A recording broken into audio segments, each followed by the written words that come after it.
Hi, welcome to the interview. We are so excited to be here with you in your homes.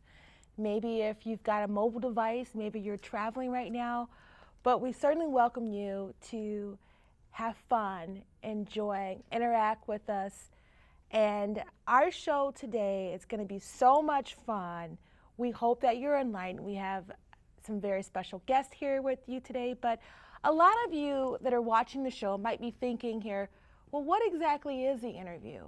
The interview is a show that is a half an hour, and we're talking about things that might be of interest to you. It could be family, it could be love, it could be entertainment, it could be politics. Um, Anything that essentially is important to you, those are some of the topics that we do hope to be covering here today. And we hope that you enjoy our show. And again, thank you for inviting us into your home. Our special guest today, his name is Marcus Spencer, and he is a very lovely gentleman, and very excited to introduce him to you today. He's going to be talking about what it means to him to be single. Thank you. Marcus, Hey, good to see you. thank you. You too. Thank you. Great. Thank you so much. So, Marcus, I appreciate you coming in and spending this time with us on the interview. And I know we had a little bit of some time to kind of chat prior to us talking about this, but I wanted to ask you, tell me a little bit about yourself. I mean, our show today is about what it means to be a single man, but I don't know if you consider yourself to be a bachelor, a single man, or are you dating? But what does an average day look like for you, or a weekend, or even just in general when it comes to the love of your life or a potential love of your life? Well, first of all, my average day consists of always getting up and preparing myself for work. And you always have to just, thank God for waking you up, first of all. So I have a opportunity and a motivation and dedication to work hard and be determined and be successful and just be victory in the house of God. So my situation is, yes, I am single, but also, I am, in search and looking for, that special someone. Being a single, there's a lot of pressure, and because people want to see you happy and they want to see you in a relationship and they do want to see you settle down and get married. So, but the thing is, am I looking? Yes, I'm looking and I am searching, but I want to take my time and be patient because I know my Lord and Savior is going to send me the right person, and just being patient and having that opportunity. And I know I can wait, but I'm at the same time, I can't sit by and, because I'm the type of person, I'm positive, but I'm also a go-getter. And, whatever I see, I have to seize that opportunity and go for it. So that's how I feel at this time. Great. Thank you for sharing that. Thank you for sharing that. So it sounds like to me that you're looking for not just anyone, you're looking for the right one for you. And what that consists of is, you obviously, are you dating right now, or what does looking consist of for you?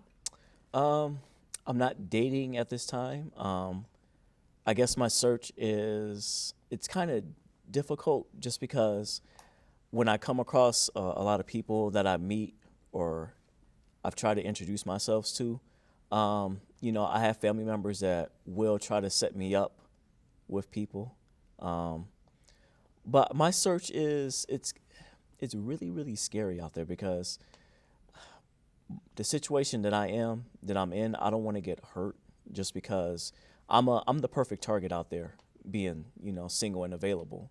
So the thing is, when I'm trying to search for someone, trying to search for love, a relationship, and dating, I want someone that's really compatible to myself. And first of all, I have to say this: we're not perfect because we've all made mistakes, in our lives. But I want somebody that is, willing, compassionate, nice, kind, considerate.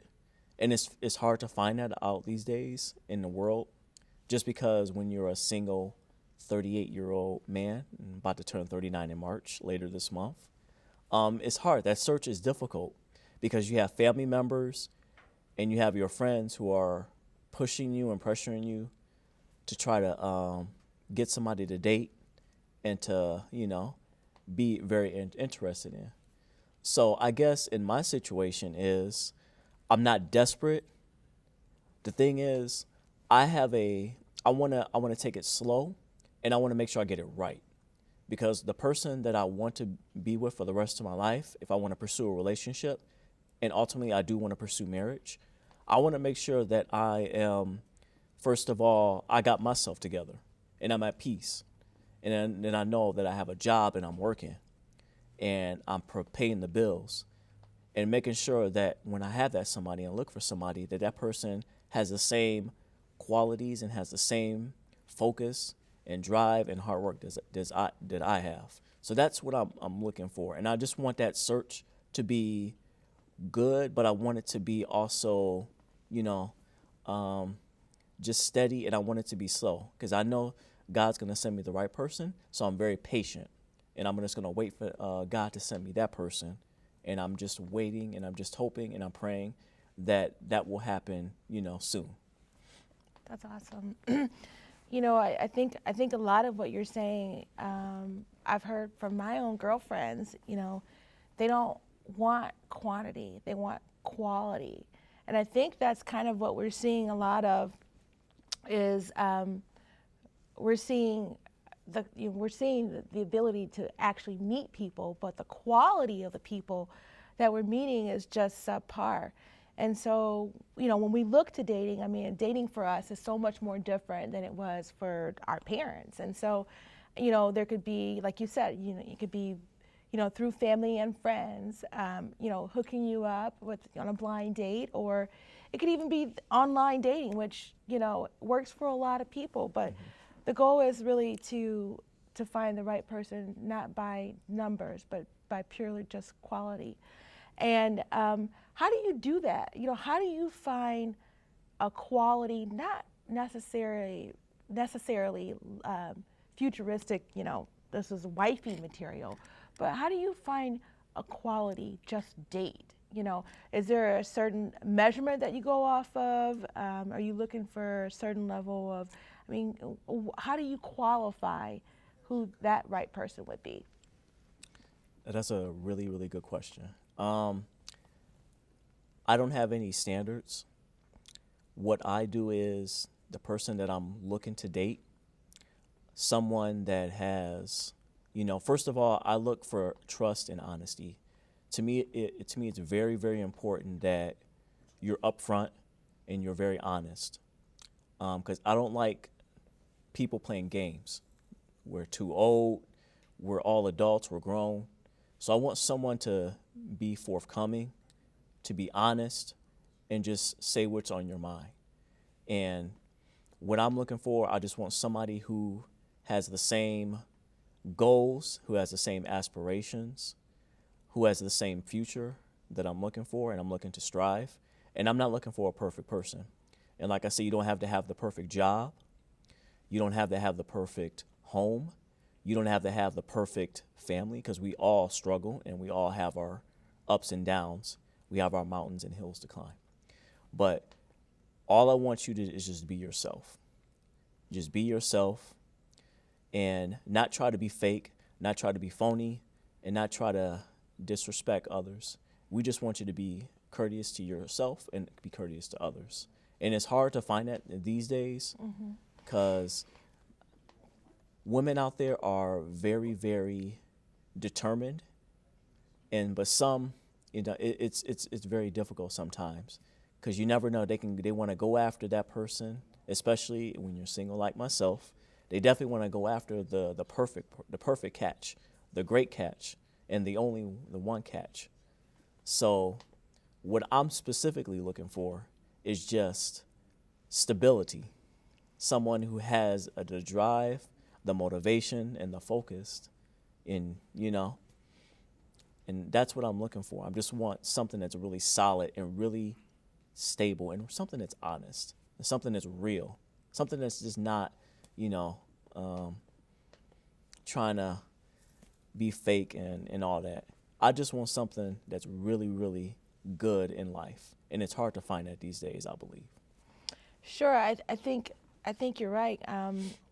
It is. It's hard to find that right person because you're right. There are so many, and I do this myself. There are facades that we put on, whether it be how we communicate with our, in the professional community or with our friends or family or even, things that we do online.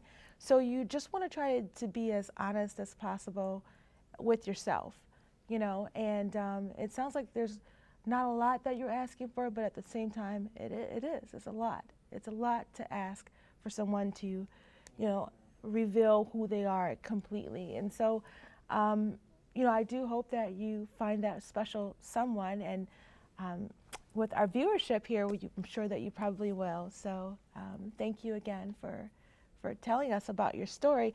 I am curious to know, if you don't mind me asking, so when you do go out on dates, what is a typical first date? Just to kind of give our single viewers a little idea of what that might be like to go out on a first date with you. What does that look like? Are you taking someone out to go somewhere where you can sit down and talk to them, or are you doing something where you guys can sort of interact in a larger space? Like what is an ideal, or what does a first date look like for you? Well, to me, I think a first date is like an introduction. You want to get to know somebody, but you also want to be yourself, and you want to be a gentleman. So that way I'm ready and prepared to take that person on a very serious date or dinner. So are you old school then? Does that mean that you're opening the doors and you're checking off? Okay. Absolutely. I think it's very important to show, just being nice and kind. I mean, opening doors and just being nice, that goes a long way for somebody. And having flowers, and I think that's really, really important. And just when you have a communication is important too. When you're on a date, when you want to look, your number one focus should be that date.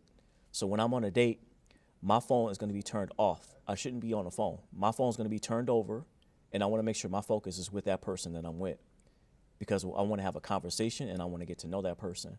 And just having, we can have a lot of things in common. It can be sports, it can be news, it can be anything, just any common things. I just want to have that joy with that person and have a good conversation with that person, because I want to make sure that I'm treating that person right, and I want to treat them with respect. So that way when I'm on that date, and however long it goes, I want to make sure I'm focused on her and not on my cell phone. And to me, that I see that a lot. If somebody's on a first date, if you're like on your phone, or if you're just not interested, that's a problem. You should be interested. You have a very beautiful person that's sitting next to you that you want to get to know, and having a good conversation. You should be eye to eye level, and you should be able to discuss anything, jobs, personal stuff, school, future.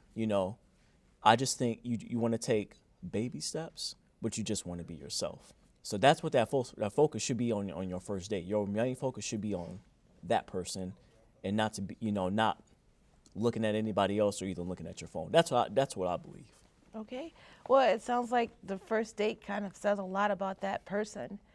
So ladies, we got to turn off that cell phone. We got to put it on silence. It's important. We want to be respectful to the person in front of us. So thank you. Thank you for that.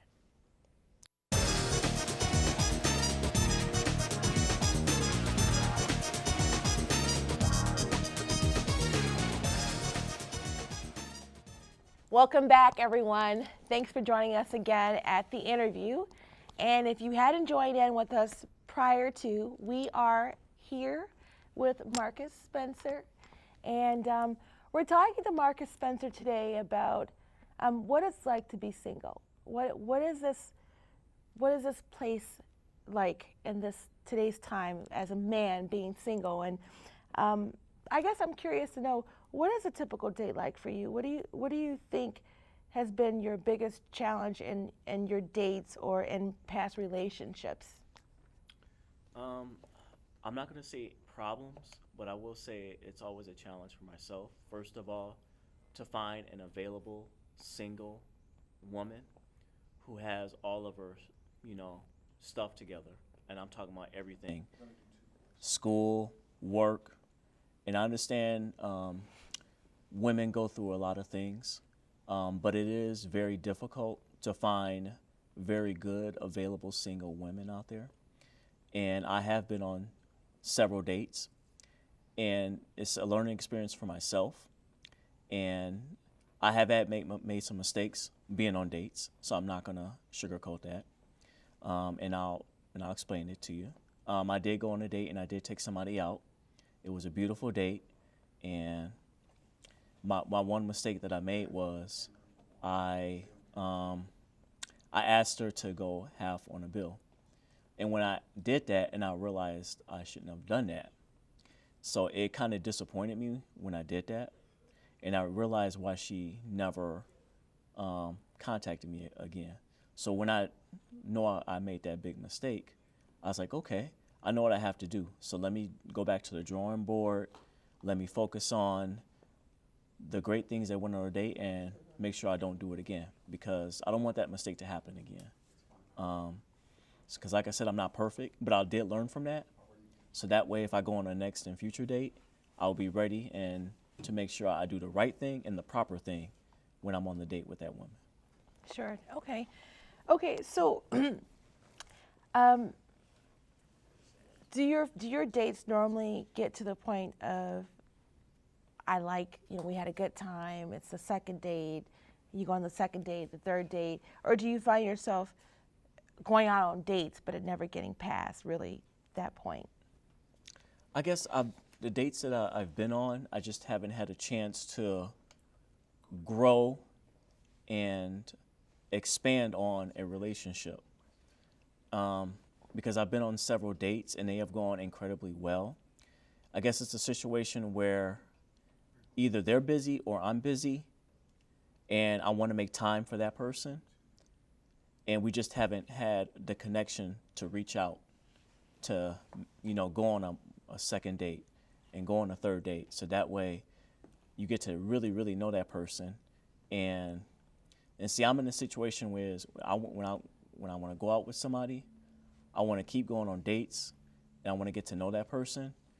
And there's a certain level of dates where you have to go on. So that way I'm efficient and mature enough to want to grow. And then I want it to be into a very serious relationship where I can really, really get to know that person, and where we're really close and comfortable in getting to know each other and knowing everything about myself and knowing about herself. So I just want to have something. I just want to have stability, but I also want to make time for that person. And I know I have time. I know I work a lot. I work a lot of hours, and I'm also in the community. I'm either volunteering at a homeless shelter, or my church schedule is busy as well. I'm either traveling or just going to other churches and, serving God. But my problem is I just need to have time, and I need to make time. So I don't make any excuses. I'm a go-getter, but I just want somebody that can share the same qualities as myself. So to me, the problem that I'm experiencing is just trying to get time with that person. And we understand people are busy, but I have to make time and I have to make an effort. And as long as I make an effort with that person and I'm trying, and I think that'll go a long way for me being successful in finding a good, solid relationship and further on. Okay, great. Well, thank you again for sharing that with us. So we are going to be right back, ladies and gentlemen. So thanks again, and keep tuning in, and we'll see you shortly. Did I screw that up?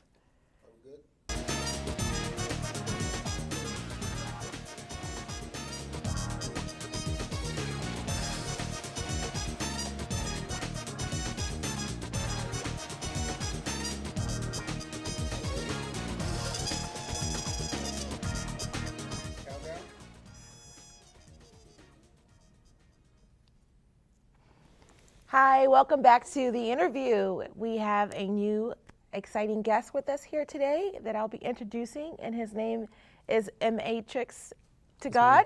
And I sort of wondered a little bit about your name. Tell us what your name is. Tell us who you are.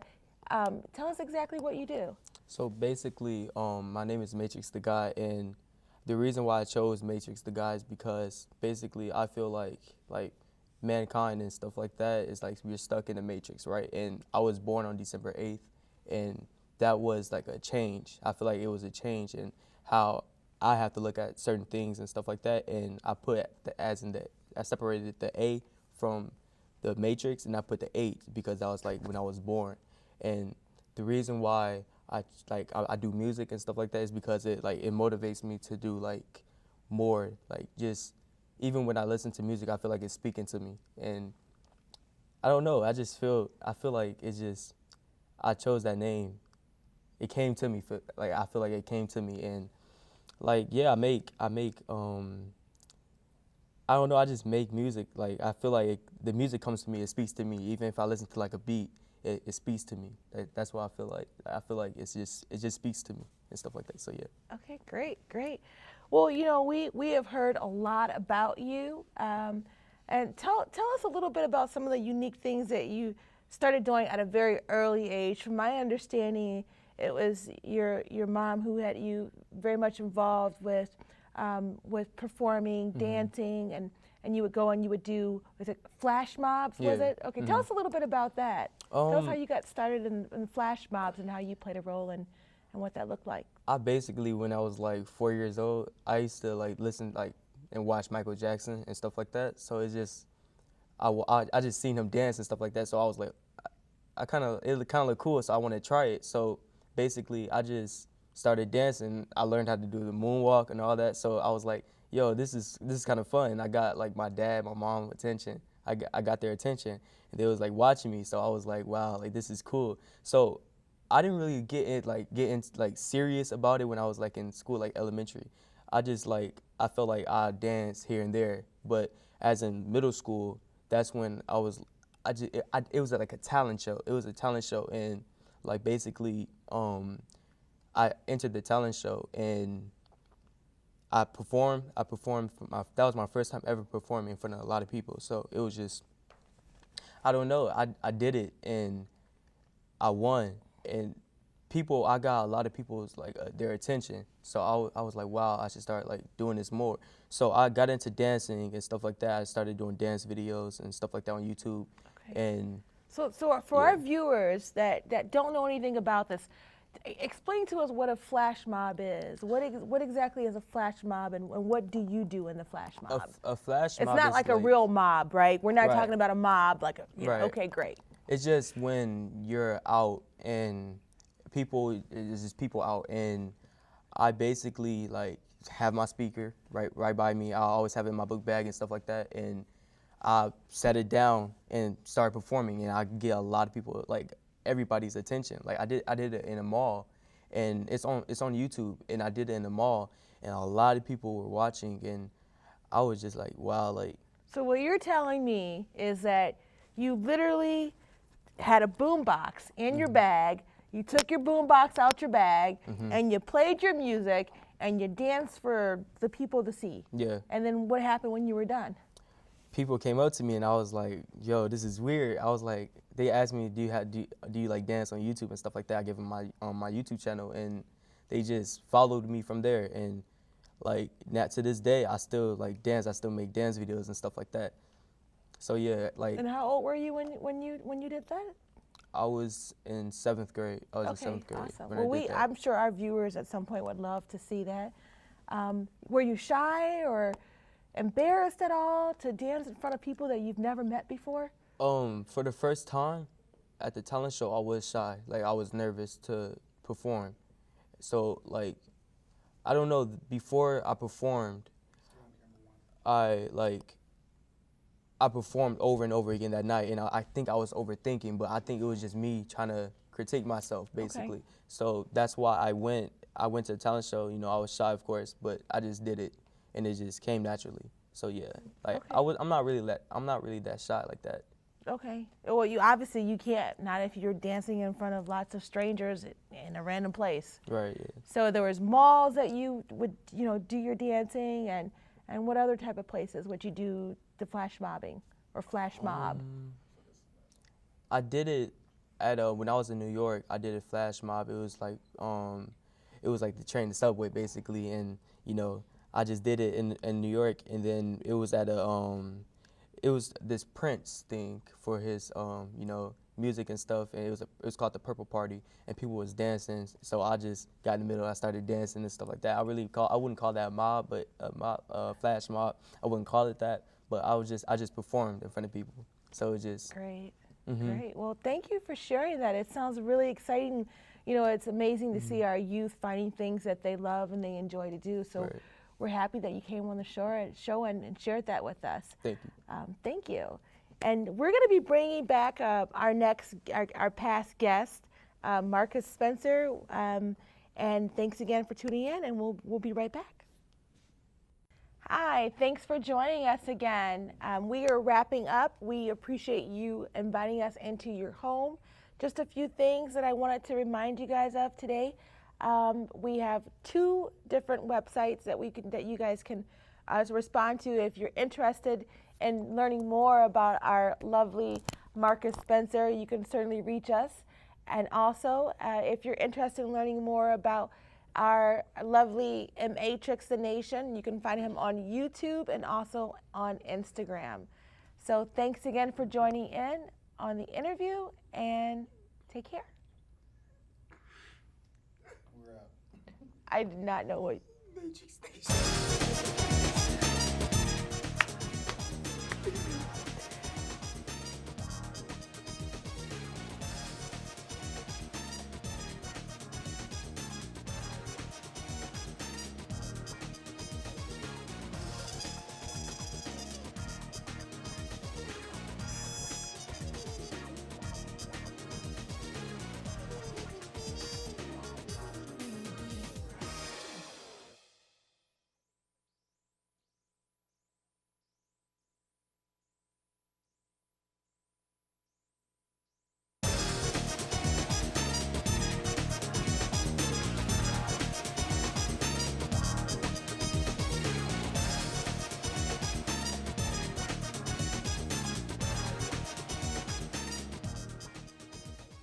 Jump right back into this, Marcus, if that's okay with you.